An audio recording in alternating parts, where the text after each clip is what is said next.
Any health-related information on the following show provides general information only. Content presented on any show by any host or guest should not be substituted for a doctor's advice. Always consult your physician before beginning any new diet, exercise, or treatment program.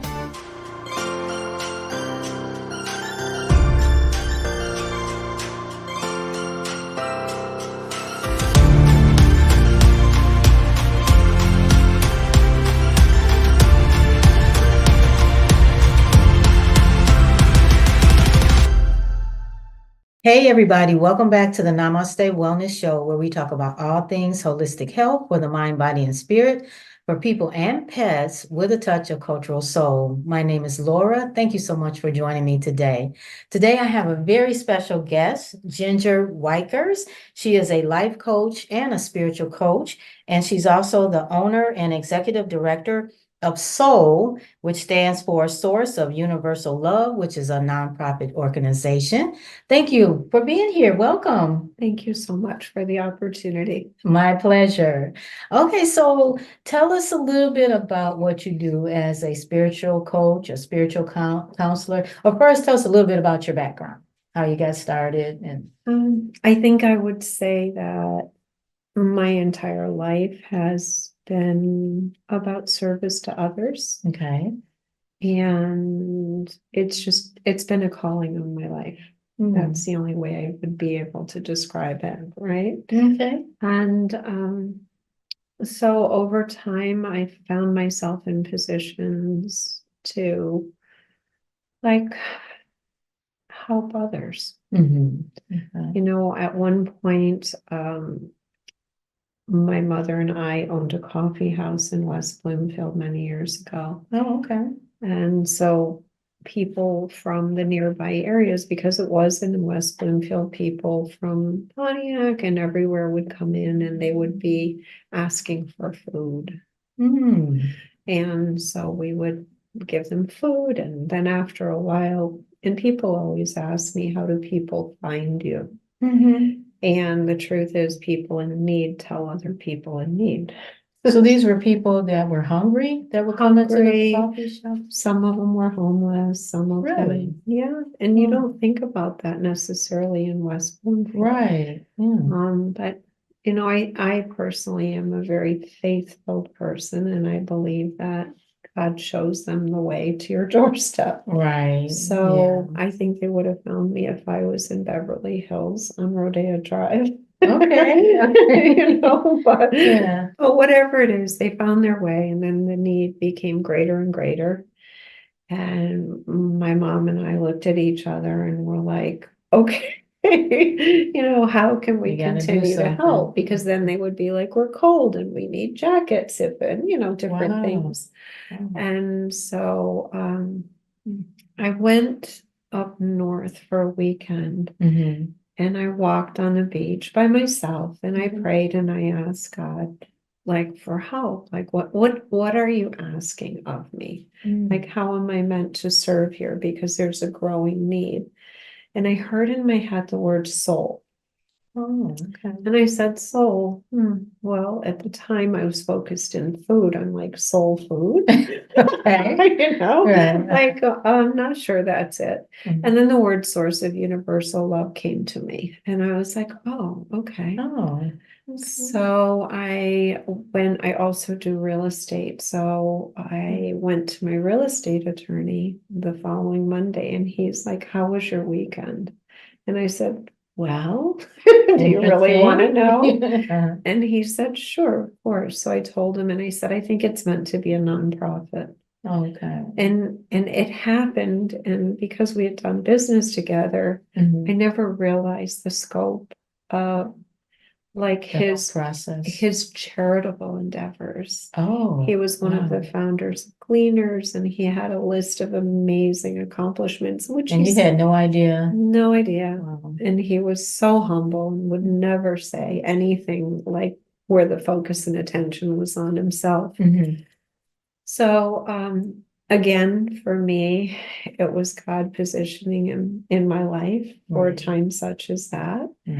And so he said, well, I'll be your attorney for the nonprofit and I'll create it and I'll stick with you. And to this day, 20 plus years later, he's still there. Oh, wow. Okay. And it's been an amazing journey. So that's how that began. And so the nonprofit became a vehicle to serve people and their needs.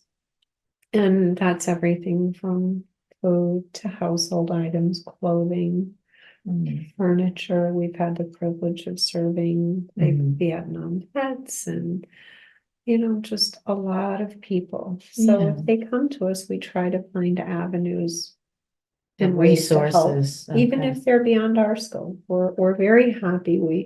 We play well with others. Okay, We yeah. love to network and do good. Find ways. Yeah, Okay. so Wow, I had no idea of the background. Yeah. mhm. I know here, so as a person in real estate, is that how you you have this whole campus Mhm. of holistic services. You have every kind of service here in terms of holistic health and wellness right here on, I'm calling it a campus, but it's like a, We refer to it that way. oh, do you? Okay. It's beautiful. It's 7 buildings and it's centered around a courtyard. Mm-hmm. And so, yes, I have the privilege of working with amazing practitioners, healers. You have Ayurveda, you have, I saw that you have is this education in somatic healing, or is this, I mean, sorry, somatic education in Rolfing? Yes. Is that a Rolfer, or they teach Rolfing here?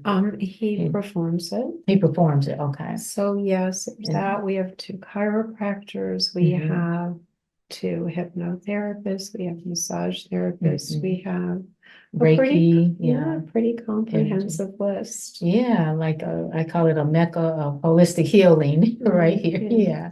So yeah, that's awesome. Even I even rented some space here for a while, but then like everything got so busy for me. So I wanted to return because the space here is just so, you can tell it's very spiritual. It's very open. You feel so comfortable when you're here. And for the record, we're going to make sure she comes back. okay. We want her part of the community always. Oh, thank you. And welcome. I appreciate that. I mean, and you do, it's such a beautiful place here. And it's kind of like a diamond in the rough, so to speak. You come in, you don't see the beauty of it until you really get inside, Thank you. And so I really appreciate you letting me come and talk to you. I apologize. I know the lighting is not as good. I forgot to bring my ring light to make things maybe a little sharp. The image is a little sharper, but we do have listeners as well as people watching on video. So tell us. I will segue off of something you just said, because when we lean into spirituality, I always look for like significant things in what someone says. And so you're observing this complex in a way to, like, if you were to observe it from the outside, you would see brick buildings. Right. And then as you come into the courtyard, there's a gazebo and trees and places to sit. And as you enter inside the buildings, you find a lot of perhaps peace and beautiful things, right? Yes. So that spoke to me, spiritually speaking, of like, if they say don't judge the book by the cover, right? Exactly. So if you observe buildings, you never know what's tucked inside. Exactly. And it's also true for people, that reminder that if they're different or unusual or however they present, even guarded and defensive, that there's something more inside. So don't drive on by or walk by that person. Find out what's within. Well, I think that's a beautiful analogy. Yeah, absolutely. Okay, well, thank you for that. Yeah, you're welcome. So tell us a little bit about what you do as a spiritual counselor, coach. Yes. Yeah. So I have a background in education and psychology, and And I feel like psychology is extraordinarily valuable, and the more traditional paths have tremendous value. Mhm. But sometimes I find that people reach the end of what that offers, and they still may not be peaceful or settled or resolved. And so if they're open to it, then I think that what I call it is you go in and you go up, right? Okay. And I think that's what spirituality is all about.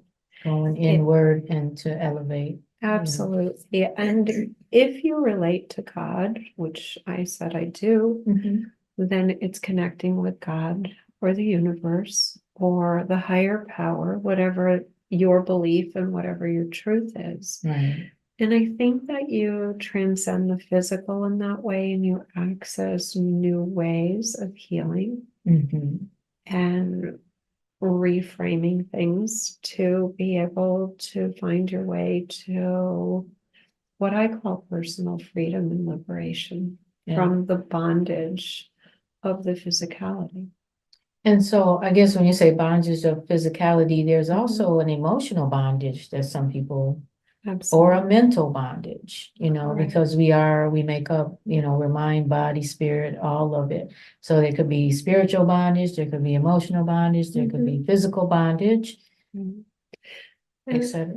to your point, when I describe being free of the bondage to the physical, this is the way I describe it. It's a spiritual principle. Okay. And I say that in the lower layer, Mhm. there's the physical, Okay. and then there's a veil, Okay. and then there's the spiritual realm above that. Okay. Mhm. So when I say bondage from the physical, I'm including in the physical all of the different manifestations, Okay. be it mental, emotional, physical, all of that, right? Gotcha. Okay. So when I say that the veil, people will be, what does that mean? Well, if you believe in spirituality and you believe there's a spiritual realm, there's a separation, and we refer to that as the veil that you get to transcend. So, for example, I'll often say in the physical, things are happening to you. Okay. Mhm. Someone may be experiencing a hardship. Mhm. It absolutely is happening in the physical. And does it affect them mentally, emotionally, in all ways? Yes, Okay. that's very real. Mhm.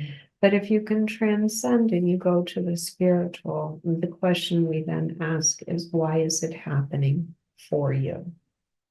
Okay. So whatever's happening in the physical, there's a reason it's happening for you, right? Not to you. In the physical, it happens To to you. you because you want to acknowledge it's real. It's You're walking through it, right. okay? Yeah. You're in the trenches possibly, but you're there. So we Right. acknowledge that. Mhm. But if we can go what I call up to the balcony of Mhm. spirituality and look down on it, we can usually find out why it's happening for us. And how would you do that? That's a great question. So we would say that the reasons things happen for us is for our growth. Oh, Okay. Mhm. What lesson can I learn here? Okay. Mhm. And when I look at the lesson, like, why am I learning this? How can I evolve from this? Okay. And so that's how it happens for you. Okay. So, for example, if you're comfortable, Mhm. what is something like a challenging something that you might be facing or have faced in recent times? Just give me an example. Oh, wow. Oh, I don't know. But they say, oh, that's kind of put me on the spot. Recent times. Or somebody and have um, observed. It doesn't have to be yourself. Maybe, just feeling overwhelmed Okay. with, so many things to do, and you're feeling like you're being pulled in so many directions and you're kind of lost focus on exactly why are you doing all this, or what is it all Absolutely. for? I mean, I don't know if that's a That's good a great example. example. And I think that a lot of your listeners can relate to that because it's a very common feeling right now. Mm. And people frequently share that with me, that they have so many demands and so many things on their plate, like their to-do list of 200 items, never, you check off a big two Right. and 4 get added. Right. So that's a common thing that people are feeling. Now, we would validate that by saying in the physical, that's real. Yeah. You know, that is real. You absolutely, if you told me the details of it, I'm sure it's quite a lot because you're an Yeah. ambitious woman, right? Right. And I was just thinking when I said that, I was like, well, I guess these are things that I'm choosing to do. So I'm kind of putting it on Mhm. myself. in a That is way. true. That is true. And so in looking at it, you had a very good reflection there, Mhm. right? Mhm. You know, like, for example, you're aware that sort of I create my schedule. Right.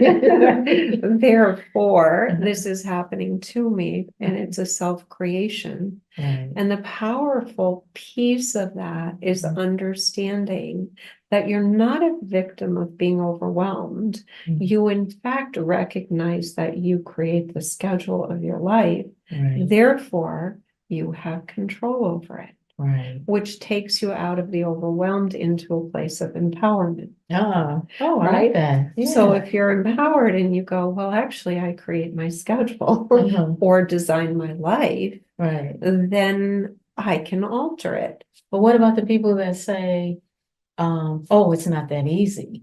Right. So I would say to that, what's not easy? Do you know what I mean? What's not easy about taking a look at this?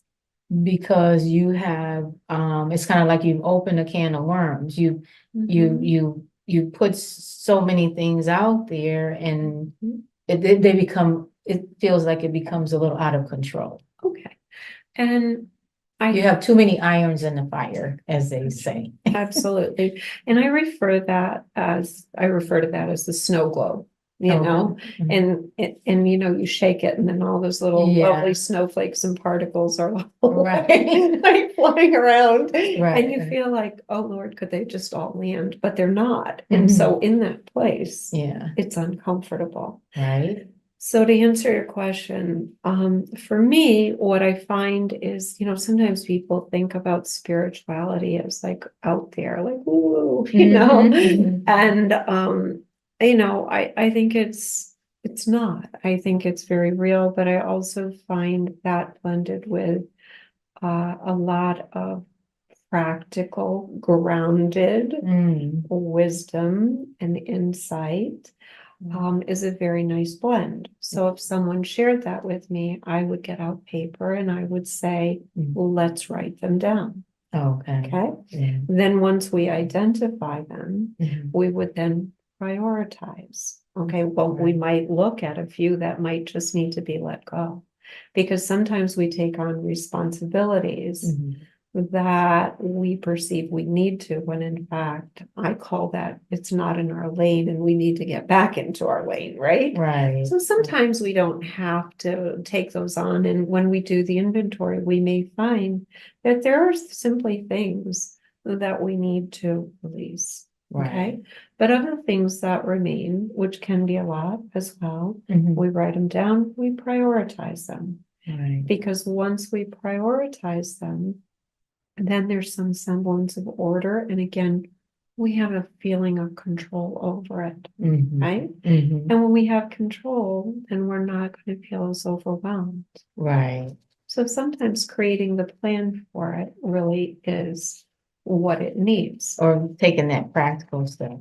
Yes. What about like not wanting to say no?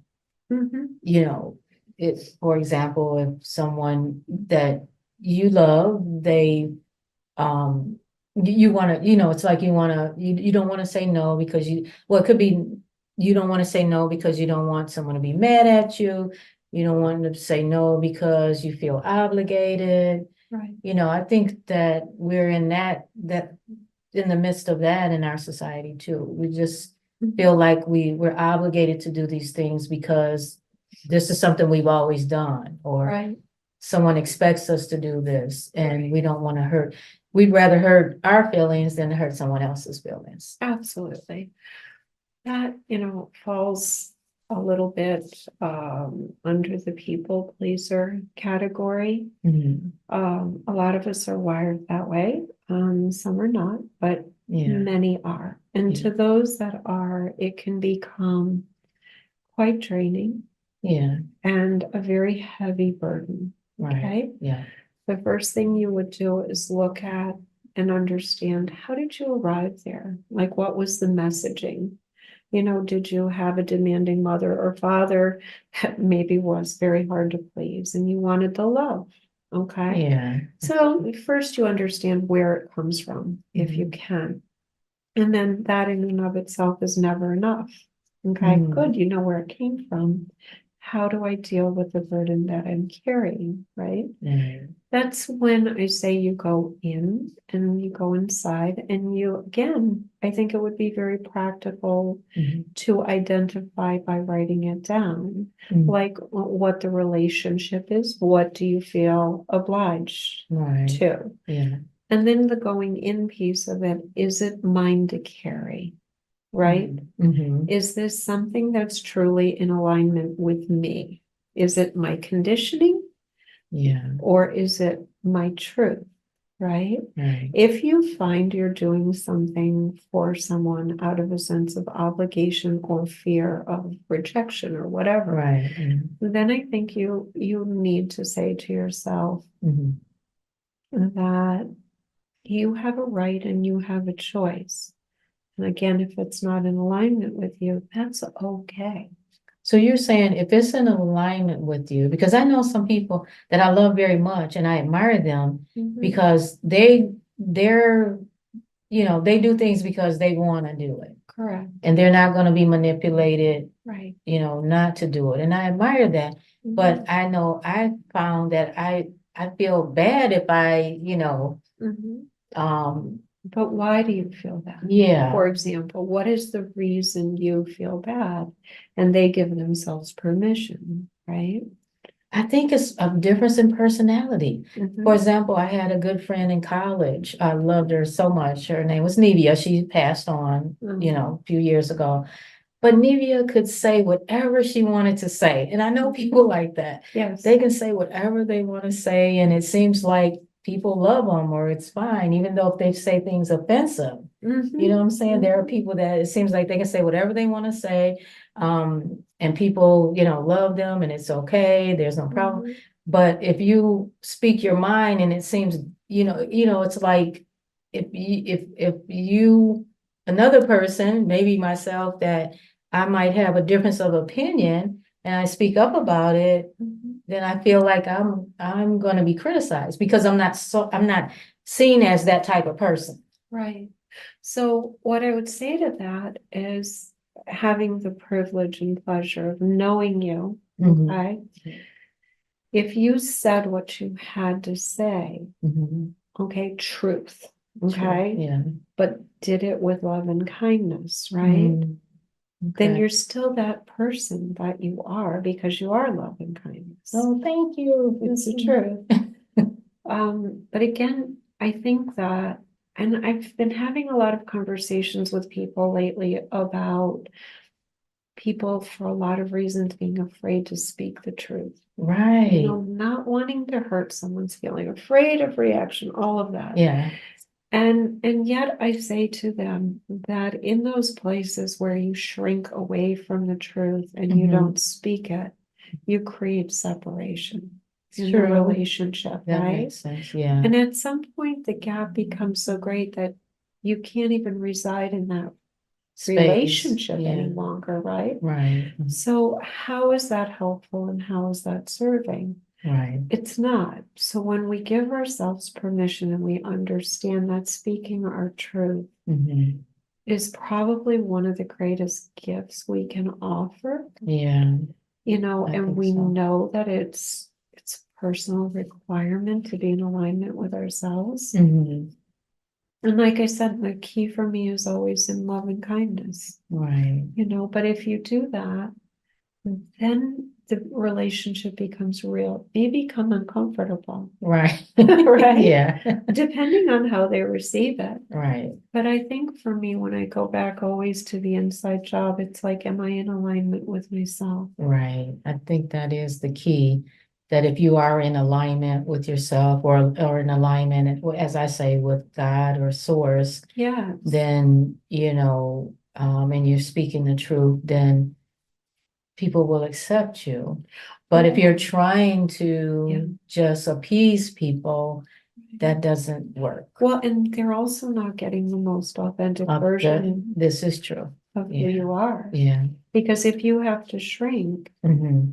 then they're not really getting to experience the real you. Right. Yeah. Right? Well, this is true, and I think that's why I really love Nevia, is because she would say sometimes she say the craziest things, but you knew she was being her authentic self, Right. Right. and Which is lovely. which yeah, Which is lovely. The other Yeah. important thing too that I find is, that next piece of it. Say you speak your truth and you get all the courage up and you wrap it in the love and kindness and Right. you deliver it, and then someone is wildly reactive.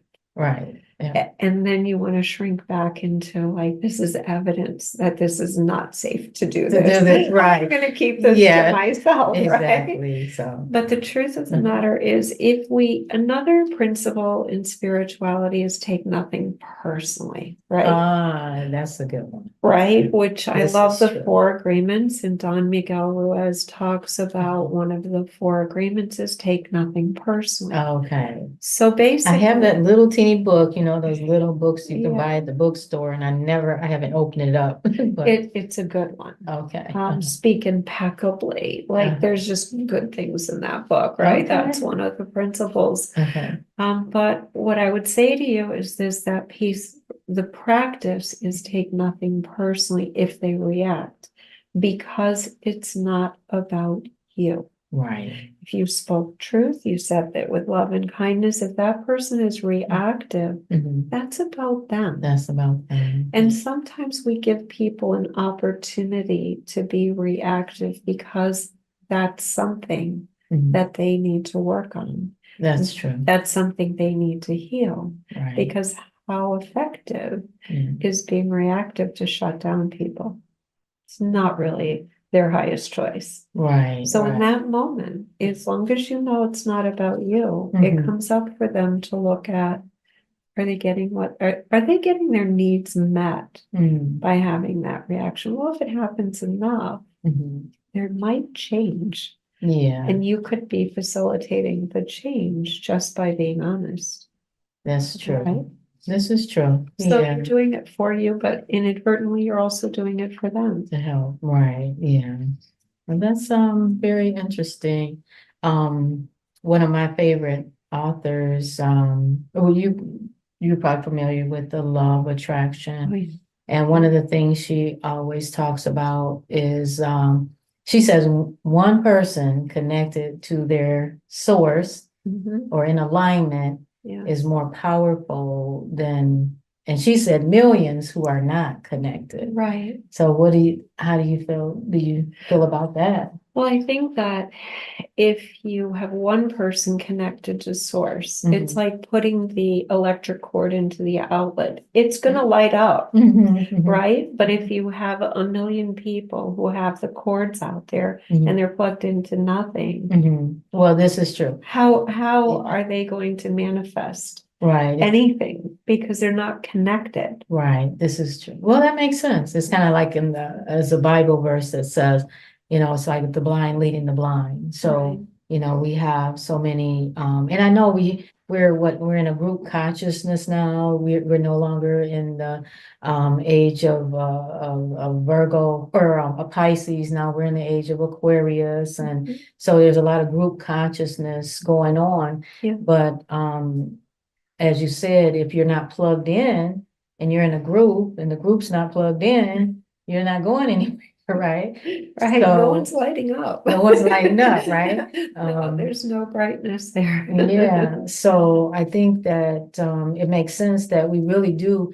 it's important for us to really work on ourselves, Oh, yeah. so that we can, when we're in a group, we're offering the best of ourselves. 100%. And so nothing wrong with the group consciousness, but we have individuals in the group consciousness. Right. So I think it's upon the individual to be the best that they can be, so that when, you're offering the best to other people. Absolutely. Yeah. And that for me includes taking responsibility for yourself Mhm. and your actions. And Exactly. when you do take responsibility, you can show up and make a difference. Absolutely. But I find a lot of people spend an inordinate amount of time trying to avoid taking responsibility. Yeah. And those would be the people who are looking to another person to say, this is your fault, or this is the blame game. the blame Yeah. game, exactly. Mhm. But going back to it, once you take responsibility for yourself, Mhm. profound change can happen in your life. I work with a lot of addiction Okay. and young people, and until they're willing to take that responsibility and say that, I have created this and therefore I can fix it, right? And they're going to be in the throes of the addiction. Right. But taking that responsibility is the most profound step in affecting change. Right. Yeah, Mhm. that's very important. Mhm. Before we get too far or get close to the end, Yeah. do you have any contact information that you want to share? Oh, And then a little bit about, you said you work with people with substance abuse.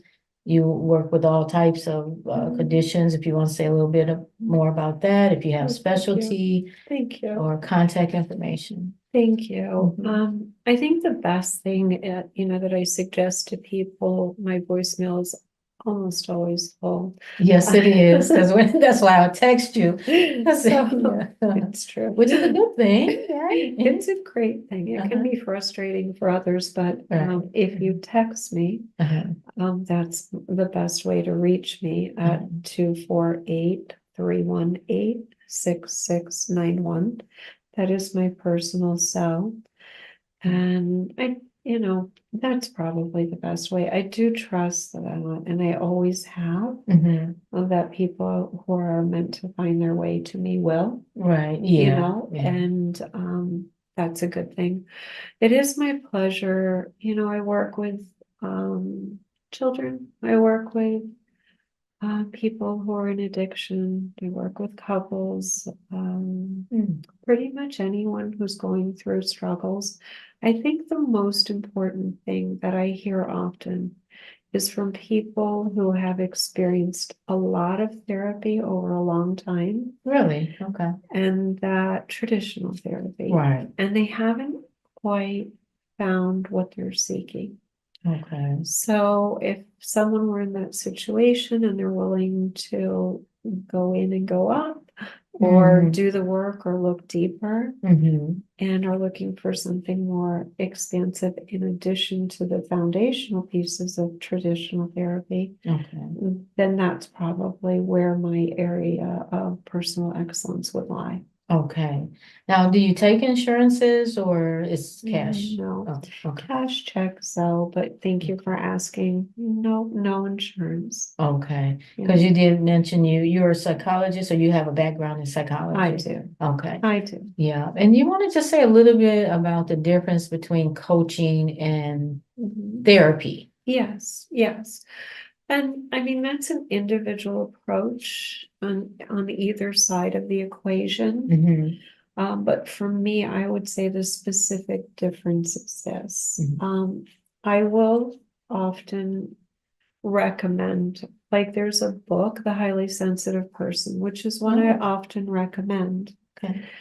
And it has a companion workbook, and it's really, really good. I find that, in the time we're living in right now, people are really dealing with a lot of sensory challenges. Okay. And so this book can shed a lot of insight into that. If you're a person who's really sensitive to bright lights or loud sounds, okay.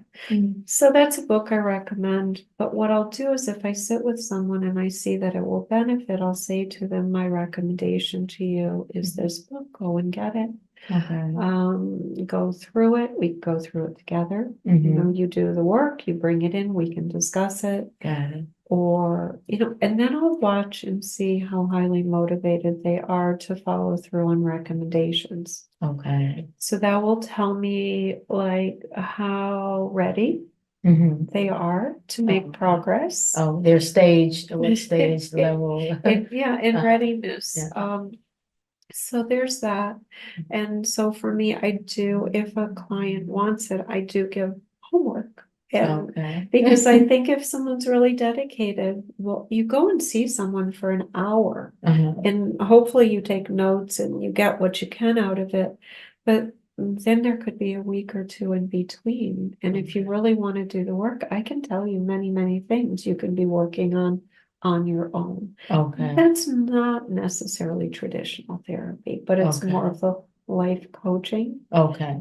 Sometimes people need encouragement. Sometimes they need a little accountability. And that can be useful. So that's the difference for me and why I lean more into life coaching. I think you can make greater progress if the client is ready for that. If they're ready. So as a coach, you're working with people who are ready to really work on themselves. Correct. Whereas in therapy, it's more the they're deeper looking for dives you into to the emotions and all that. Yeah. And I tell people, you go to the gym and you work out and you repeat things and you get results. to reach a goal. Exactly. And I said, you know what, for people who have like their thoughts are running rampant and they're unruly, well, that can be habitual. There's many other reasons, but it can be habitual, but it requires discipline. Right. So I'll give them the tools to discipline the mind and practice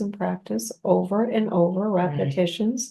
Well, what happens is the mind becomes more disciplined and they get the result just like muscle would in a physical body if you'll repeat a process over and over. Or music or anything you're practicing. 100%. Absolutely. Right. Yep. Yeah. So that was a great question. Thank you for asking. Absolutely. Okay. So you said the book is for highly sensitive people. Yes. You recommend, and you want to say your phone number one more time. Thank you. 248-318-6691. And texting is best. So yes, it is. Thank you so much. Okay, you're welcome. So thank you so much for being with me today, Ginger. I really enjoyed our conversation. We kind of had a coaching session today. So hopefully my viewers, listeners found it helpful, and feel free to reach out to Ginger if you have any questions or comments, and you can reach out to me at my email. It's namastewellness@outlook.org.